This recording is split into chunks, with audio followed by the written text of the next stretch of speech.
আসসালামু আলাইকুম রহমতুল্লাহি ওয়া বারাকাতুহু। চাল পড়া থেকে বাঁচার উপায়। অনেকেই চুরি করে ফেলেন। চুরি করার পরে বুঝে আসে যে আমি যে কাজটা করেছি এটা তো ঠিক হয় নাই, এটা তো ভুল হয়েছে, এটা পরে বোঝা যায়। কিন্তু শয়তানের ধোঁকায় পড়ে অনেকেই চুরি করে ফেলেন। এই চুরি করার মাল অনেকে ফেরত দিতে চান, আবার অনেকেই বিক্রি করে দেন।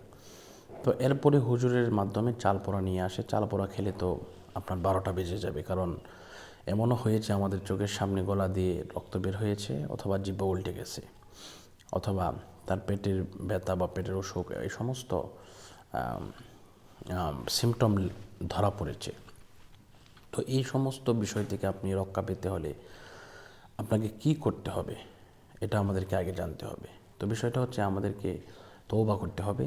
তওবা হচ্ছে এই, আস্তাগফিরুল্লাহ রাব্বি মিন কুল্লি যামবি ওয়া আতুবু ইলাইহি লা হাওলা ওয়ালা কুওয়াতা ইল্লা বিল্লাহিল আলিয়্যিল আযীম। এটা করবেন। আর এটার অর্থ তো আপনি জানেন না, তাহলে কিভাবে করবেন? আপনি বলবেন যে আল্লাহ, আমি পূর্বে যা করেছি, আমার দ্বারা যা হয়েছে, যে ঘটনা ঘটেছে, আমি এর জন্য দায়ী। আমি এই সমস্ত কাজ আর করব না। এই সমস্ত কাজ থেকে ফিরে আসতে চাই, বেরিয়ে আসতে চাই। আল্লাহ পাক আপনি আমাকে ক্ষমা করে দেন, মাফ করে দেন। এই একটা প্রতিজ্ঞা মনের মধ্যে রেখে আপনি তওবাটা করবেন। করার পরে ইনশাআল্লাহ আপনি অবশ্যই এই তওবাটা করার পরে আপনি কি করবেন?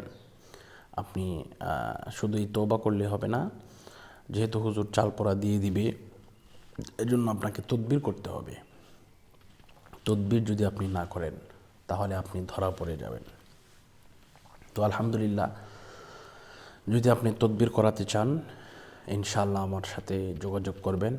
আমি 100% গ্যারান্টি দিয়ে আপনাদেরকে বলবো, তওবা করতে হবে, যে এমন কাজ আর করা যাবে না। এরপরে আমি চাল পড়া, আয়না পড়া, বাটি পড়া, যে কোনো ধরনের ইসিম আছে আপনাকে ঘায়েল করার জন্য, এই সমস্ত কিছু থেকে আমি উসিলা হয়ে আপনাকে রক্ষা করার চ্যালেঞ্জ আমি গ্রহণ করব। ইনশাআল্লাহ 100% আপনার কোনো কিছু হবে না ইনশাআল্লাহ।